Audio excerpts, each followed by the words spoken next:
Welcome दोस्तों। आज की बड़ी इंटरनेशनल अपडेट सामने आई है। अमेरिका के राष्ट्रपति डोनाल्ड ट्रंप ने आधिकारिक तौर पर सऊदी अरेबिया को मेजर नॉन नेटो अलाय का दर्जा दे दिया है। और दोस्तों, ये सिर्फ एक फॉर्मल टैग नहीं, इसके पीछे बहुत बड़े स्ट्रैटेजिक बदलाव छिपे हुए हैं।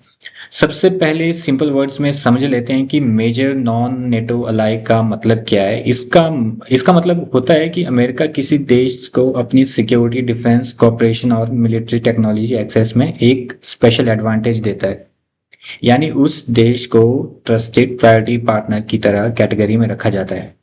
अब सऊदी अरेबिया को इस कैटेगरी में डाल देना एक ये बहुत बड़ा सिग्नल है कि इस अनाउंसमेंट के साथ ट्रंप ने साफ साफ ये भी कहा है कि यूएस सऊदी डिफेंस पार्टनरशिप को और गहरा किया जाएगा। इसमें एडवांस्ड वेपन जॉइंट एक्सरसाइज और इंटेलिजेंस शेयरिंग है और रीजनल सिक्योरिटी प्लान्स हैं, वो सारे इसमें इंक्लूडेड रहेंगे।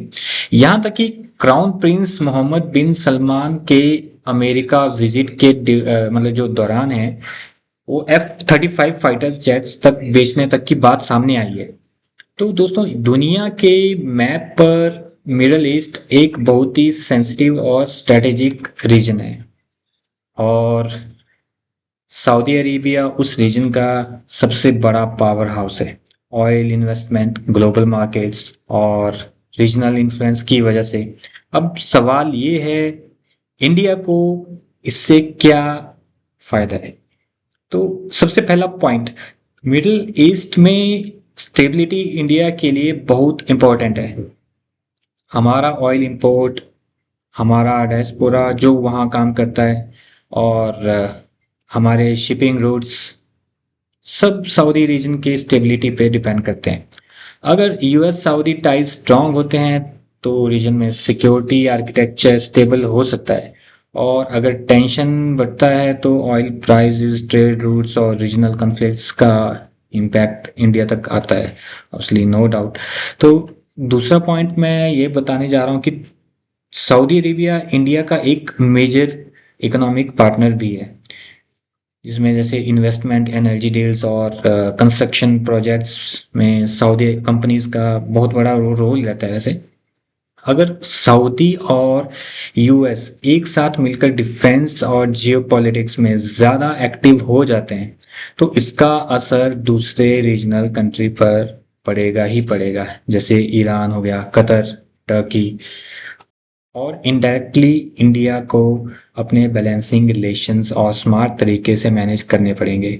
तीसरा पॉइंट, ऐसे डिसीजन हमें ये भी रिमाइंड करते हैं कि दुनिया की जियोपॉलिटिक्स बहुत फास्ट है और चेंज होती रहती है। अलायंस कभी परमानेंट नहीं होते, कभी भी शिफ्ट हो सकते हैं। और इंडिया के लिए ये एक सिग्नल है कि हमें अपनी इंडिपेंडेंट फॉरेन पॉलिसी और डिफेंस कैपेबिलिटी को और भी मजबूत रखना है, ताकि किसी भी ग्लोबल पावर शिफ्ट का इम्पैक्ट हम मिनिमम फील कर सकें।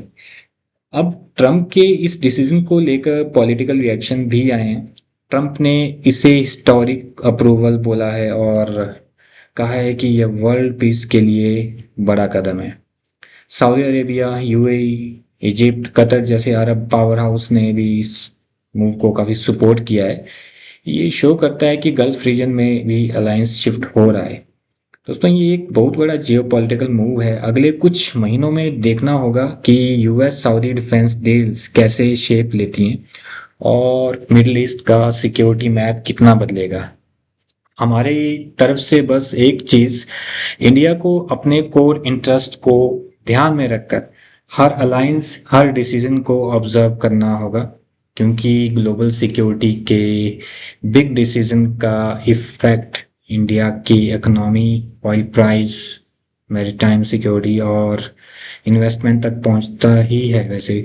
और अगर आपको ये अपडेट हेल्पफुल लगा हो तो वीडियो को लाइक करें, शेयर करें और कमेंट में बताएं कि आपके हिसाब से इंडिया को इस नए यूएस सऊदी पार्टनरशिप को किस एंगल से देखना चाहिए। मिलते हैं नेक्स्ट अपडेट में। Thank you. जय हिंद।